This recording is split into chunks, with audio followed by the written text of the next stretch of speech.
Well, hello my friends. Oop, a little bit slippery out here. I'm going to go ahead and set my camera down here and do a Carpo After Dark. Haven't done one of these in a little while, but to be honest, it's about the only quiet place in the house. So, I stepped outside for a little bit of philosophical inquiry into life. For what it's worth, my friends.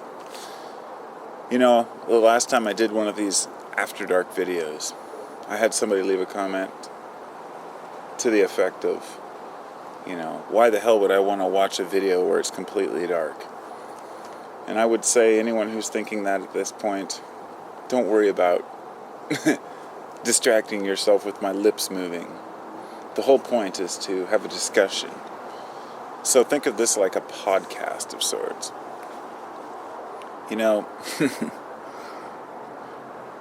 Being human is no easy task.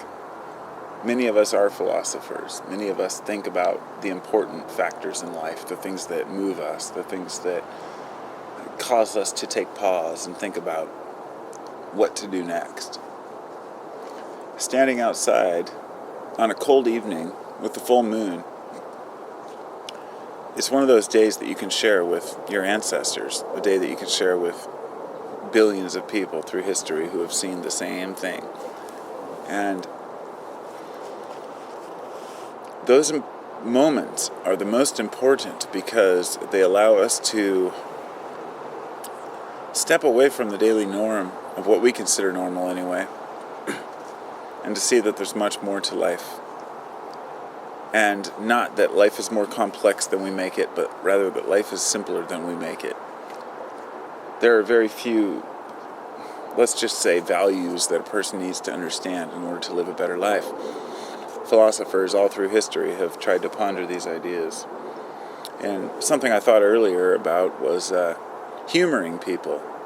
And, I was thinking about how funny it is that we humor people along because we don't want to make them feel bad. We do it with our kids, and of course we would naturally carry that on into adulthood. But often it's due to a form of feigning truth and pretending that we're interested in a conversation. And it's kind of the same way as laughing along with a joke that you don't really find funny. Now, I'm the kind of person, if I'm in a group of people and somebody tells a racist joke or,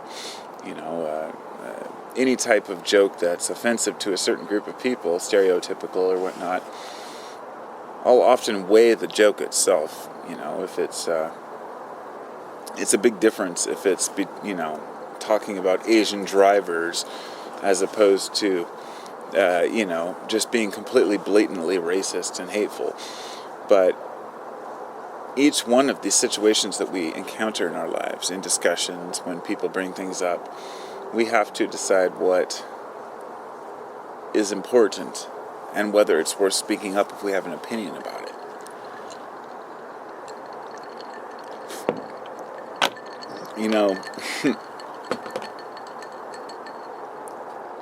Life's funny like that.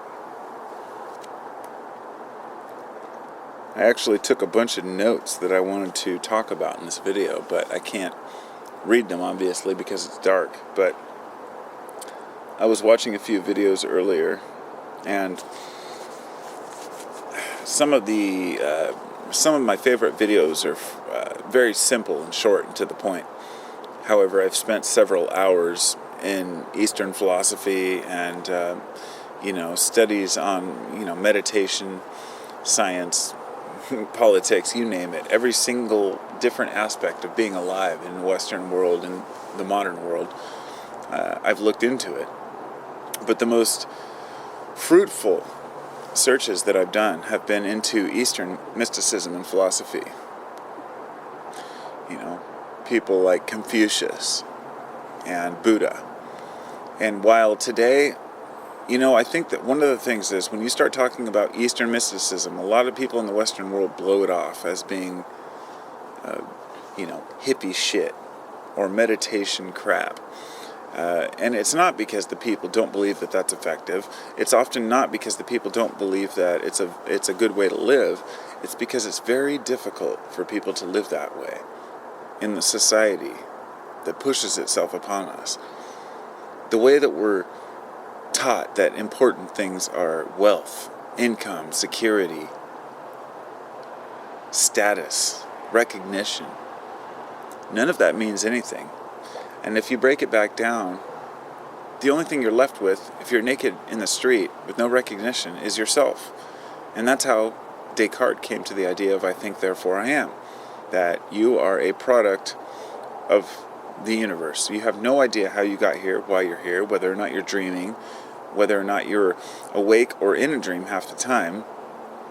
And even if you were, you still could never prove it. But the one thing you can know for sure is that you're thinking about it. And the fact that you think is the reflection of your existence. And therefore I think, therefore I am. Pretty simple, but very complex. It wasn't something that Descartes just came up with overnight. It was something that took years of pondering.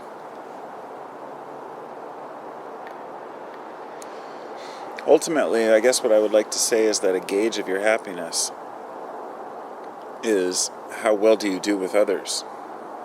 But even to go deeper, a gauge of your success in life is your happiness.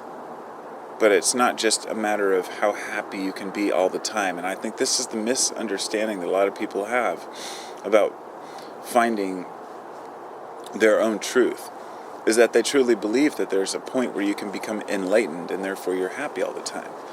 Enlightenment is nothing like that. It has to do with knowing that you are going to suffer. Buddhists were well aware of this, that life is suffering. It's not a matter of taking it and saying, well, since I'm going to suffer, I'm going to be a miserable son of a bitch. I'm going to make everyone around me miserable. I'm going to be unhappy and just treat other people like shit. A lot of people do take that route. Whereas other people try to pretend that, oh well, there's misery, but I'm not going to let it bother me. I'm going to live a happy life. Screw the rest of the world. I'm just going to make everyone around me happy. I'm not going to let negative emotions affect me. And that's complete nonsense. The most rewarding thing about feeling like shit is knowing that you're going to feel better later. And these are important things to take with us. The minute we stop fighting with who we really are and stop fighting with our emotional upheavals, ups and downs, we can start to see that the things that truly affect us will start to stand out more and more. In other words, we're not swayed by someone's opinion of us, or someone calling us a jerk online, or someone telling us they don't approve of the way we live, or that we're too dirty, or we're too this, or we're too that. We let all those things go. That way, when somebody says something that really does hurt our hearts, we can ask ourselves, why? How important is this? And why didn't I know this? Why wasn't I aware of this? You know, the human mind is a fascinating thing. The fact that I can stand here and rattle off random words while I'm staring around at the world around me, looking at the trees, looking at the lights. So much information taken in, so much pushed out. But the brain is creating all these neural connections to make this happen. And I'm trapped with this brain. And I have to make it work for me. And I'm not going to pretend like I don't have bad days. I'm not going to pretend like shit doesn't happen to me. But I can honestly say that a Taoist type attitude, a Zen type attitude to life has carried me the furthest. It's kept me the happiest. It allows me to look at things and laugh and scoff and say, yes, pain is part of life. Yes, pleasure is part of life.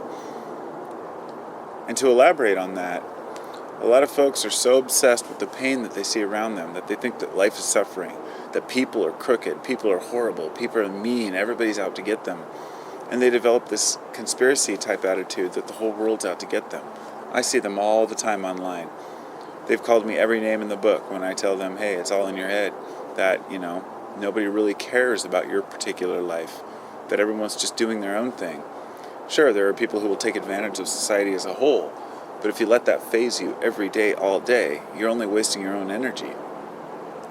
But there, on the other side of the coin, there are people who pretend like everyone's a great person, that everyone has potential, that every soul matters, and that even the deepest, darkest, hateful person deserves a chance, or that we don't need to call people out on certain things because they'll understand one day.